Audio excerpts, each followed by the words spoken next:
साहसं न कुरु प्राज्ञे शृणु मे परमं वचः मुनितेजस्त्वदुदरे तदोत्पादय यत्नतः ततः स्वाभीष्टचरणं देवि कर्तुं त्वमहर्षि सगर्वान् दहेद गात्रमिति ब्रह्म निदेशनम्। आकाशवाणी बोली है प्राज्ञ, तुम दुस्साहस मत करो, मेरे उत्तम वचन को सुनो। तुम्हारे उदर में, तुम्हारे पेट में मुनि का तेज है और तुम उसे प्रयत्न पूर्वक उत्पन्न करो। हे देवी, उसके बाद तुम अपना अभीष्ट कार्य कर सकती हैं।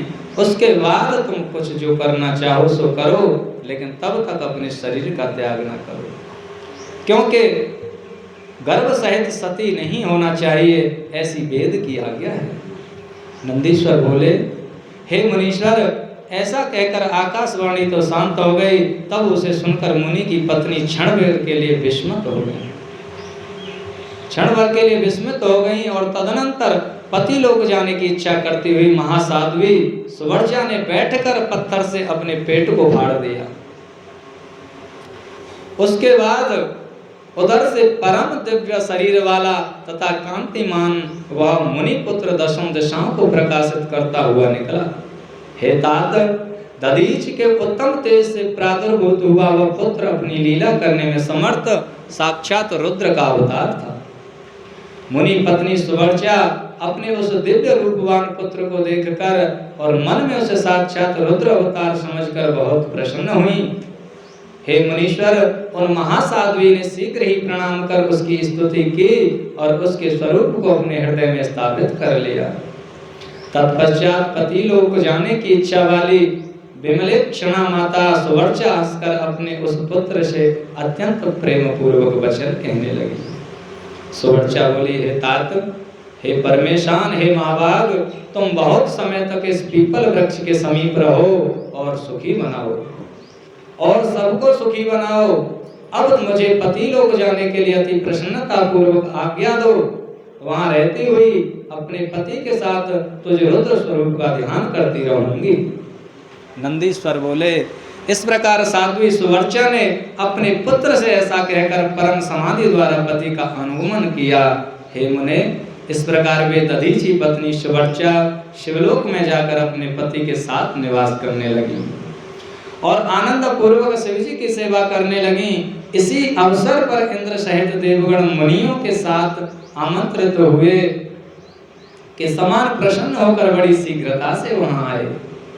दधीच के द्वारा सुवर्चा के गर्भ से पुत्र रूप में पृथ्वी पर शिवजी को अवतरित हुआ जानकर हर्षित हो ब्रह्मा तथा विष्णु भी अपने गणों के साथ अति प्रसन्न हुए और वहां पहुंचे और मुनि पुत्र रूप में अवतरित हुए उन शिवजी को देखकर सबने प्रणाम किया और हाथ जोड़कर उनकी स्तुति की।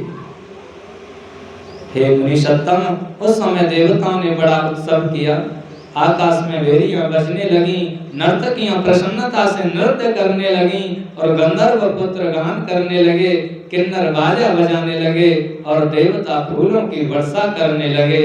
विष्णु आदि सभी देवताओं ने पीपल वृक्ष के द्वारा संरक्षित दधीच के द्वारा उस शोभा संपन्न पुत्र का विधिवत जात कर्मादि संस्कार करके पुनः उसकी स्तुति की।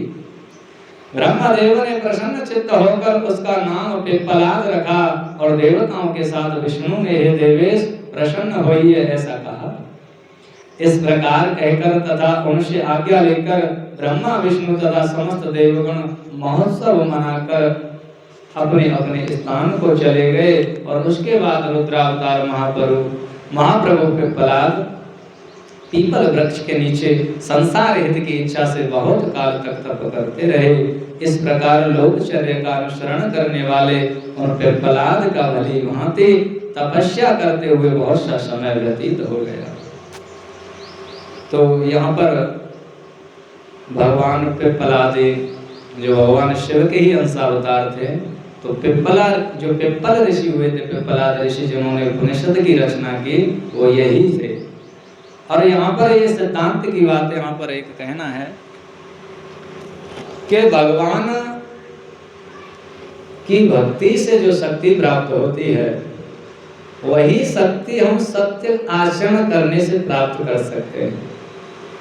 तो यहाँ पर जो माता थी जिन्होंने अपने पेट को एक पत्थर से फाड़ डाला, और उन दधीची मुनि का जो बेटा था, जो भगवान शिव बेटा के रूप में अवतार लिए, उनको अपने गर्भ से और पेट से बाहर निकाल दिया।